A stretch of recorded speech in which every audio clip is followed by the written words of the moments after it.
called me and texted me and told me, sent me the schedule, the practices. So when he sends me a schedule, that means in his voice, Dad, I want you to come see me. I didn't get that text last year. You going straight. Oh. I didn't get that text last year, but I got it this year. So what does a father do? Come see his baby, because I don't know when I'm seeing him again. The coaching staff quietly stripped him of the reps he was promised, dropped him behind the veteran, and lit a fuse under one of the most emotional fan bases in football. Within hours, the word was everywhere: disrespect. Shedeur Sanders was getting disrespected again. And the whole football world turned to look at one man, Deion Sanders, Coach Prime, the most famous, most protective, most outspoken football father alive. A Hall of Famer who has never in his life been afraid of a microphone or a fight. Everyone braced for the explosion. Everyone waited for Deion to torch the Browns, to demand answers, to go scorched earth on the team, disrespecting his son. And Deion did respond, but not the way anybody expected. His answer was quieter, colder, and honestly far more devastating than any rant could have been. This is the story of how the Browns lit the disrespect fire under Shedeur Sanders, and how the Sanders family put it out with the most unbothered response you have ever seen.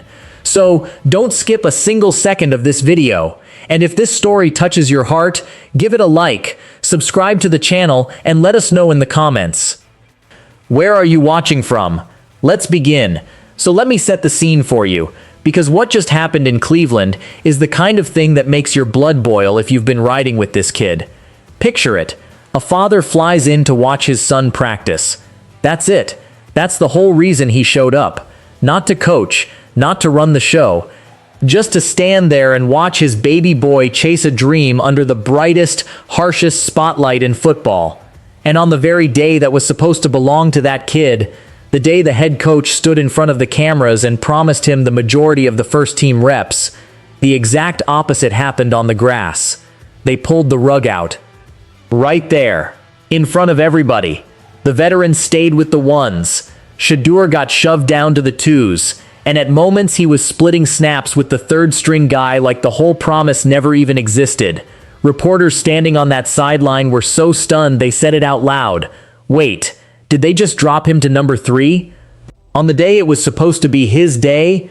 That's not a snap count, family. That's a message. And everybody heard it loud and clear. Now here's where it gets electric. Because sitting in those stands, watching all of it unfold, was the one man on earth you do not want to disrespect his son in public.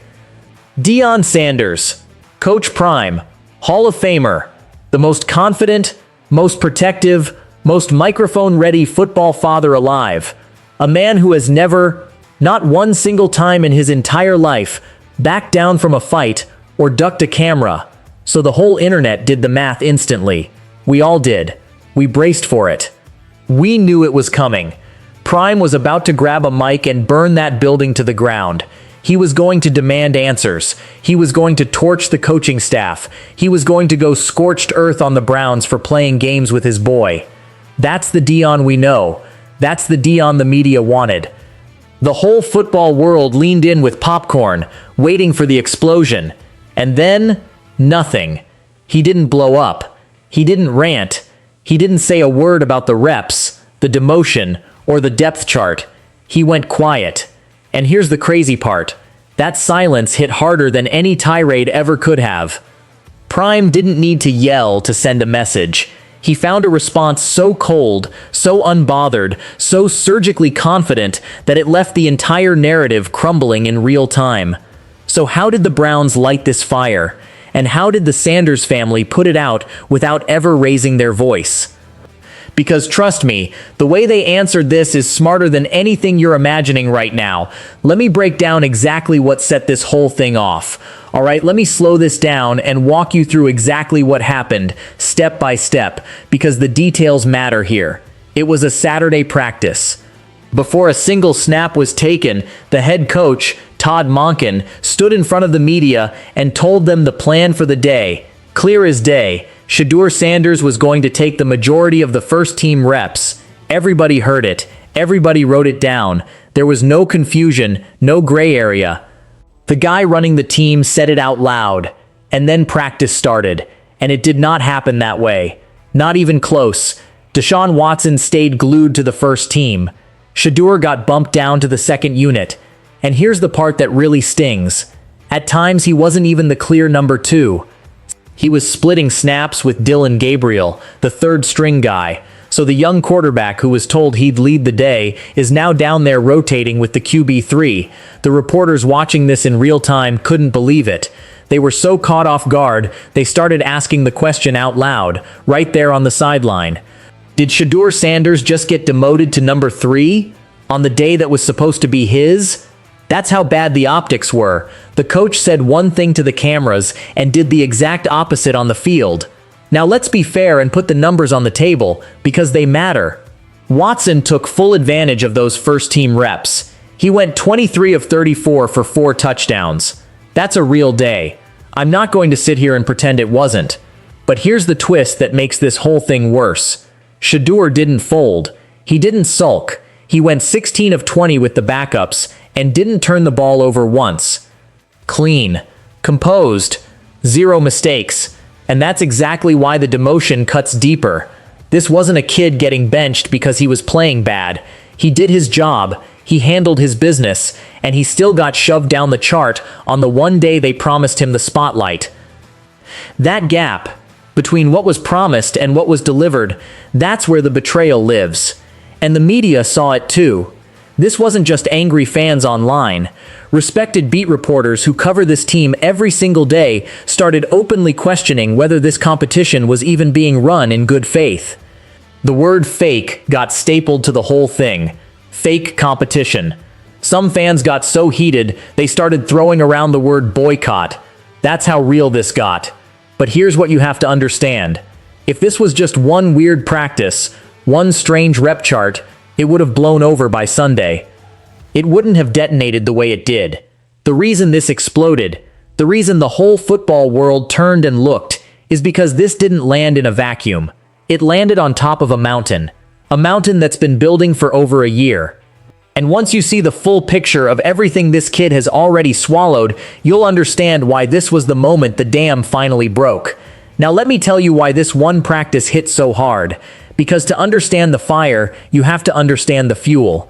And this kid has been drowning in fuel for over a year. Rewind to the draft. Shedeur Sanders walked in as one of the most famous names in all of college football. A guy plenty of people had projected as a top pick. A household name before he ever took a pro snap. And then he sat there. And he sat there. And he watched. Team after team after team passed on him. Round 1, gone. Round 2, gone. Round 3, gone. On national television, with cameras locked on his face, one of the most public humiliations this sport has ever aired out live for the whole world to see. 32 franchises looked at him and said, "Not yet, not us," over and over again. And while he was sitting in that agony, somebody thought it'd be funny to hit him with a mocking prank call, a fake general manager, just to twist the knife while the kid was already bleeding. Think about that level of disrespect. He wasn't even in the league yet, and people were lining up to laugh at him. Then he finally lands in Cleveland as a 5th-round pick. An afterthought on paper. But here's the trap. He gets covered like a first-round franchise savior. So every single rep, every incompletion, every bad throw gets dissected under a microscope no other 5th-rounder in history has ever had to deal with. He carries first-round expectations on a 5th-round contract. Nobody at his draft slot has ever been watched like this. And it didn't stop there. This summer, an anonymous poll of NFL coaches and executives buried him dead last. Not middle of the pack, not near the bottom. Dead last among the quarterbacks they ranked. And one of these evaluators had the nerve to say he'd sleep like a baby facing him, taunting him. Anonymously, of course. Hiding behind the curtain while they took their shot. And now the reps vanish on the one day that was promised to him. So let me lay this ledger out for you plain. The draft day fall. The prank call. The microscope no one else has to live under. The last place ranking. The broken promise on the practice field. That's the tally. That's the receipt. And here's the thing. Any one of these would test a person. Any single one, stacked on top of each other, one after another, year after year, they would break most people. They would flat out break most people. So when the fans erupted this week, don't you dare call it an overreaction. This wasn't about one rep chart on one Saturday. This was a dam. A dam that had been holding back a full year of disrespect, and it finally spilled over all at once. The stage was set for an explosion, and the one man everyone expected to light the match was the loudest father in football. And here's where the whole story flips on its head. Because what the Sanders family did next wasn't just smart, it was surgical. Everybody had the popcorn out. The media was refreshing their feeds, waiting for the meltdown clip. The doubters were praying for one crack, one sign that the disrespect finally got under his skin. The whole world leaned in, dying for the explosion. And what did Shedeur do? He posted pictures. That's it. Polished, clean, dripping in confidence photos of himself, out for the night, sharp as ever, captioned with nothing but his signature. Not one word about the reps. Not one word about the demotion. Not one word about the competition. Just pure, quiet, unbothered flex. Then came the father, the man everyone on earth expected to erupt, Coach Prime. And he walked right into the comments and dropped 4 playful little words. That's all. No shot at the coach. No demand for answers. No scorched earth rant about the Browns. Just a proud dad telling his son, keep shining, keep your head up, don't you dare let them see you sweat. 4 words. And it was devastating. Now sit with why that's genius, because this is the part most people miss. We live in an outrage economy. The meltdown as the product. The media doesn't want a calm, boring quarterback battle. It wants a famous father storming a facility, a viral rant, a feud they can run on every show for a week. Every angry quote becomes a headline. Every emotional reaction becomes a highlight reel. And the second you give them that, you lose. The moment you react with rage, you've admitted it landed. You've told the whole world the insult hit the target. So the Sanders family gave them nothing. Nothing to clip. Nothing to run. Nothing to chew on but a proud dad joking in a comment section. They starved the machine. That's not an accident, family. That's a philosophy. Presence over panic. Poise over reaction. Let the work do the talking. Deion has preached that to his son for years, and in one 4-word comment, he lived it right in front of us. And here's the irony that makes it even sweeter. Deion cannot win with these critics. Think about it. If he shows up to camp, they say he's a hovering, overbearing distraction.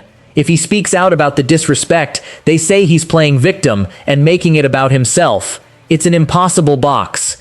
Every single move gets twisted against him. So what did he choose? The one path they couldn't touch. Present, but not overbearing. Supportive, but not raging. A 4-word flex instead of a 5-minute tirade. In a situation designed to make him look bad no matter what, he found the exact response that could not be used against him. For a man the whole world paints as loud and attention-hungry, that was a masterclass. Cold-blooded, controlled. Brilliant. But hold on, because now I owe you the honest other side. Was Shedeur actually disrespected, or does it just feel that way? Now let me pump the brakes for a second, because I promised you the honest truth, and you deserve it. Here's the uncomfortable side. Coaches swing reps in quarterback battles all the time. All the time. It's normal. It's not automatically some grand conspiracy cooked up in a back room to bury this kid. And let's be real about that Saturday. Deshaun Watson went out and balled. 23 of 34, 4 touchdowns. That's not nothing. That's a veteran taking his shot and cashing in. So if the vet earns a big day with the ones, is that really disrespect? Or is that just a competition working exactly the way it's supposed to? Monken has said it over and over. This gets decided by play, not by hype, not by last names, not by reputation. And that fake competition label everybody's throwing around, that's a theory.